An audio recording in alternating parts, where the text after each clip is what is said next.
আপন ভাই দোকান দিয়েছে, একটা মুদি দোকান দিয়েছে। দেখবেন ওই ভাইয়ের দোকান থেকে চাউলের বস্তাটা না কিনে পাশের যে দোকানদার আছে তার কাছ থেকে কিনে। মানে ভাই হয়ে ভাইয়ের দোকান থেকে নেয় না। না, না, না, না। আমি যদি এই দোকান থেকে যদি কিছু নিই তাহলে সেখানে সে কোটিপতি হয়ে যাবে, তার টাকা পয়সা বেড়ে যাবে।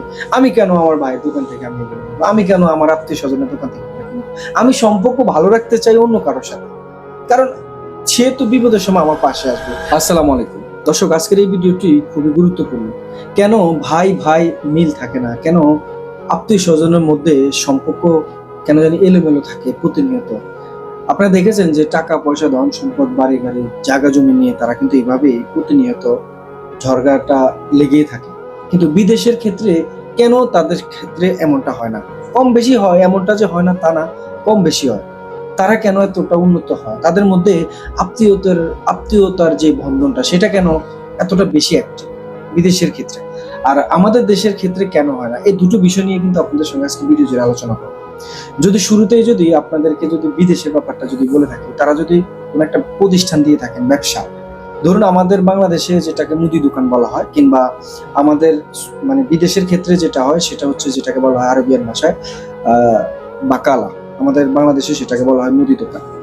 তো ধরুন আরবিয়ান একটা লোক, তিনি তার এই প্রতিষ্ঠানটা দিলেন, দোকানটা দিয়েছেন, কিন্তু সেখানে দেখা যায় যে তাদের আত্মীয় স্বজন যারা আছে তারা সবাই কিন্তু এখান থেকে মালামাল কিনে, যাবতীয় যেটা যেটা প্রয়োজন তাদের নিত্য প্রয়োজনীয় সবগুলো সামান মালামাল কিন্তু এখান থেকে কিনে থাকে। আর আমাদের বাংলাদেশের ক্ষেত্রে সেটা উল্টো হয়। আপন ভাই দোকান দিয়েছে, একটা মুদি দোকান দিয়েছে। দেখবেন ওই ভাইয়ের দোকান থেকে চাউলের বস্তাটা না কিনে পাশের যে দোকানদার আছে তার কাছ থেকে কিনে। মানে ভাই হয়ে ভাইয়ের দোকান থেকে নেয় না। আর বিদেশের ক্ষেত্রে কি হয় জানেন? তারা তাদের ভাইয়ের দোকান থেকে এই মালামালগুলো কিনে থাকে। যেটা তাদের প্রয়োজন পাওয়া যাবে সেটা তারা কিনে নেয়। তাদের মধ্যে তারা আরো মানে মানে বুক ফুলিয়ে তারা এইভাবে প্রকাশ করে। কি বলে জানেন? যে দিছে তার ভাই দোকান, সে বলে যে এটা আমার দোকান। মানে এইভাবে তারা প্রকাশ করে তাদের ভাষাগুলো। ভালোবাসাটা দেখেন।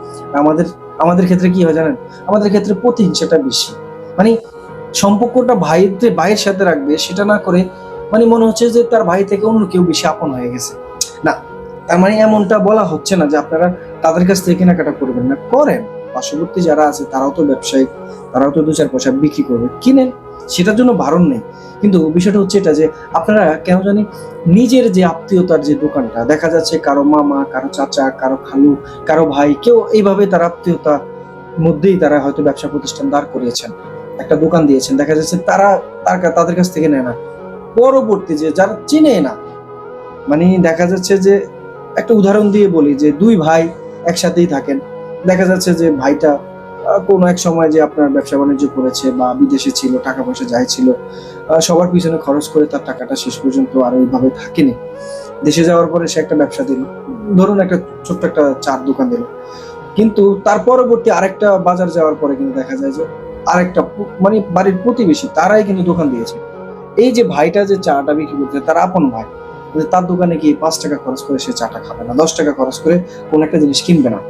তার ওই দোকানটা ওভারটেক করে অন্য একটা দোকানে গিয়ে আড্ডা, উন্নতটা হবেন কিভাবে? ভাই ভাইয়ের প্রতি হিংসা থাকে।